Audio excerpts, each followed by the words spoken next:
अस्सलाम वालेकुम।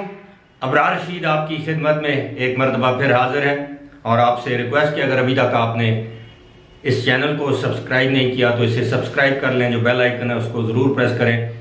और शुक्रिया उन लोगों का भी जिन लोगों ने एक दूसरे चैनल को, जिसका आपको ऐड भी नज़र आ रहा है डिस्क्रिप्शन बॉक्स में, जिसका लिंक भी है, कुकिंग चैनल, जिन लोगों ने उसको सब्सक्राइब किया उनका भी शुक्रिया।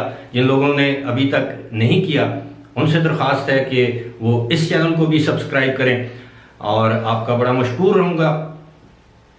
मैंने तकरीबन एक हफ्ता पहले एक वीडियो की थी जिसमें मैंने आपको इस खदशे के बारे में बताया था, या इस खदशे का इजहार किया था कि आने वाले दिनों में दुनिया के मुख्तलिफ ममालिक ना सिर्फ लॉकडाउन की तरफ जाएंगे बल्कि दुनिया में एक मरतबा फिर सफरी पाबंदियों का आगाज होगा। और उसकी बड़ी वजह यूरोपियन ममालिक में कोविड-19 की चौथी लहर बताई थी और अब इसके बाद पाबंदियों का आगाज तो हो चुका है यूरोप में भी और दीगर ममालिक में भी। अब सफरी पाबंदियों का ऐलान भी किया जा रहा है और उसकी वजह गुज़श्ता रोज़ की वीडियोस अगर आपने देखी हैं तो मैंने आपको बताया था कि साउथ अफ्रीका समेत अफ्रीका के मुख्तलिफ ममालिक में एक नया वायरस सामने आया है जिसके बारे में WHO यानी आलमी अदारा सेहत का ये कहना है कि ये इंतहाई मौलिक, जानलेवा और बहुत ही तेज़ी से फैलने वाला वायरस है, या वायरस की एक किस्म है जिसको वेरिएंट कहा जाता है। अब डेल्टा वेरिएंट से भी ज़्यादा खतरनाक है, जो कि इस साल के आगाज में हमने देखा दुनिया के मुख्तलिफ ममालिक में, ख़ास तौर पर भारत में इसने बड़ी तबाही की अप्रैल, मई, जून, जुलाई के महीने में। अभी ये मुल्क इससे बाहर आ ही रहे थे कि अब south Africa, Botswana, Namibia, Zimbabwe वगैरह ये जितने भी ममालिक हैं इनसे इस वायरस के आने की तस्दीक हो चुकी है, यानी सामने आने की तस्दीक हो चुकी है। और अब उसके बाद सबसे पहले बहरीन ने 6 ममालिक पर सफरी पाबंदियाँ आयद की, यानी उन ममालिक की फ़्लाइट्स पर बैन लगाया या उन ममालिक से आने वाले लोगों पर पाबंदी आयद की। उसके बाद सऊदी अरब ने 7 ममालिक पर पाबंदी आयद की। अब खबर ये है कि UAE ने भी 7 ममालिक पर पाबंदी आयद कर दी है। इसमें जो अहम ममालिक हैं वो यही हैं, नामीबिया है, उसमें बोट्सवाना है, उसमें साउथ अफ्रीका है, उसमें जिम्बाब्वे है, उसमें 2-3 और छोटे छोटे अफ्रीकी मुल्क हैं। अब बाद ममालिक ये भी सोच रहे हैं कि हांगकांग में भी इसका वजूद पाया जाता है, लिहाजा हांगकांग पर भी ये पाबंदियाँ आयद कर दी जाएं। लेकिन साथ ही साथ मैं आपको ये भी बताता चलूँ कि यूरोपियन यूनियन, जिसमें कुल 26-27 ममालिक हैं, इस कमोबेश इतने ही होंगे, यूरोपियन यूनियन ने भी ये अब फैसला किया है कि यूरोपियन यूनियन के तमाम ममालिक, इन ममालिक जिनका मैंने जिक्र किया है जहाँ पर यह नया वायरस आया है, उन ममालिक पर पाबंदियाँ आयद कर दें, यानी फ़्लाइट्स का आना जाना, मुसाफरों का आना जाना। यही नहीं बल्कि बरतानिया ने और सिंगापुर ने इन ममालिक से आने वाले अफराद के ट्रांजिट पर भी बैन लगा दिया, यानी अगर वो दौरान सफ़र 2-3 घंटे के लिए इन ममालिक में रुकना चाहेंगे एयरपोर्ट्स पर तो उस पर भी पाबंदी आयद कर दी गई है।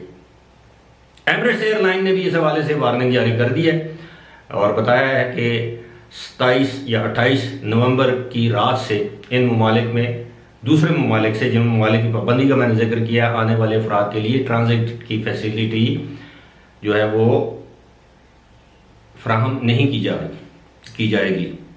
साथ ही साथ अब आप ये तवक्को कर सकते हैं, तवक्को रख सकते हैं कि आने वाले दिनों में दुबई में भी इन ममालिक के से आने वाले बाशिंदों के लिए ट्रांजिट पर पाबंदी आयद कर दी जाएगी। अब गुज़श्ता 24 घंटे के दौरान हम देखें तो UAE में 68 यानी 68 केसेस रिपोर्ट हुए हैं, 93 या 94 रिकवरीज हुई हैं। खुशाइंद बात है, लेकिन जिस तरह मैं आपको खबरदार करता रहा हूं और एक मरतबा फिर खबरदार करूंगा कि आने वाले दिनों में वबा के केसेस में इजाफा ही होगा, इसमें कमी नहीं होगी।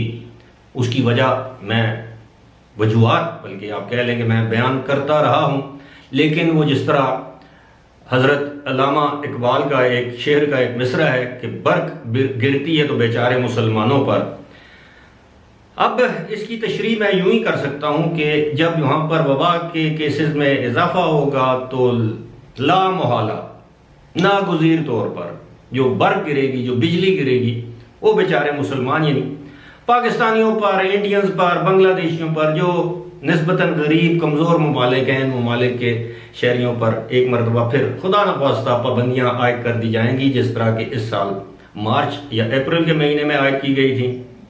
और फिर आपको पता है कि लोगों को कितनी मुश्किलात का सामना करना पड़ा था। जो लोग यूएई में थे वो वहां फंस गए, जो लोग पाकिस्तान, इंडिया, श्रीलंका, बांग्लादेश में थे वो अपने ममालिक में फंस गए।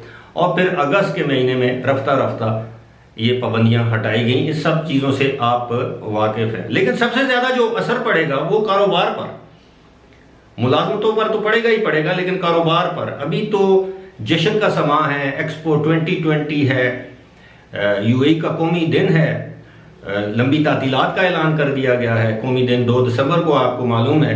उसके बाद न्यू ईयर और क्रिसमस की तकरीबात शुरू हो जाएंगी, तो जश्न है।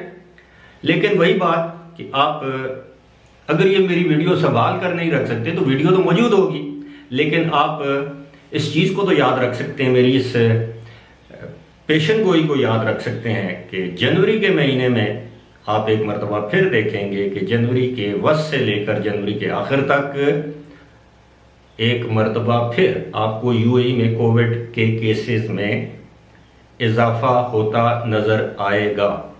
और फरवरी और मार्च के महीने में खुदा न ख्वास्ता एक मरतबा फिर इस बात का खदशा है कि वही ना हो जो इस साल मार्च के महीने में हुआ था, कि बादल ना खास्ता ना चाहते हुए भी यूएई को एक किस्म के लॉकडाउन से गुजरना पड़ा। ख़ास तौर पर सफरी पाबंदियाँ आयद कर दी गई। फिलहाल तो एमिरेट्स, इतिहाद, फ्लाई दुबई ये मज़े लूट रही हैं, अपने मन माने किराए वसूल कर रही हैं। लेकिन एक वक्त फिर ऐसा भी आएगा कि लोगों ने वहाँ पर ट्रैवल करना बंद कर देना या उन पर ट्रैवल की पाबंदियाँ लगाई जाएंगी।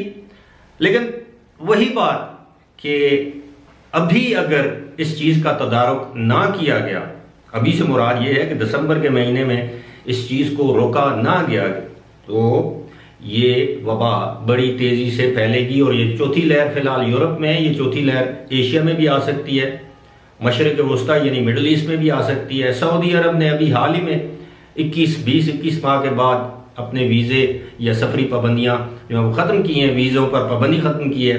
तो एक मरतबा फिर हम उसी तरफ चले जाएंगे, यानी बैक टू ज़ीरो, वही सिफर पे वापस आ जाएंगे। अभी तक हुकूमत पाकिस्तान की जानिब से इंडिया के वज़ीर आज़म ने तो बाकायदा अपनी अथॉरिटीज़ को हुक्म दे दिया है कि वो इस चीज़ को एनालाइज करें, इसका तज्ज़िया करें और जल्द से जल्द जो उन्होंने पाबंदियाँ नरम की हैं उनको सख्त करने के लिए तजावीज़ दें। लेकिन हुकूमत पाकिस्तान की जानिब से फ़िलहाल जब मैं आपसे मुखातिब हूँ, इस तरह का कोई ऐलान सामने नहीं आया, इस तरह की कोई हिफाजती तदाबीर या कोई इक़दामात का फैसला नहीं किया गया कि किन किन ममालिक से आने वाले अफराद पर पाबंदी आयद की जाएगी। उम्मीद है आने वाले दिनों में हुकूमत पाकिस्तान भी इस हवाले से कोई ना कोई अहम फैसला करेगी, जो कि पाकिस्तान और पाकिस्तानी कौम के लिए काफ़ी अहमियत का हामिल होगा। और इसी में पाकिस्तानी कौम का मुफाद है कि बाहर से आने वाले लोगों पर पाबंदी आयद की जाए। इन ममालिक, ख़तरनाक ममालिक जिनको करार दिया जा रहा है, उनसे आने वाले लोगों पर पाबंदी आयद की जाए, ताकि पाकिस्तानी जो है वो सुख का सांस ले सके और वो मुश्किलात से दूर रहें। फिलहाल इसी के साथ मुझे दीजिए इजाज़त। खुदा हाफिज़।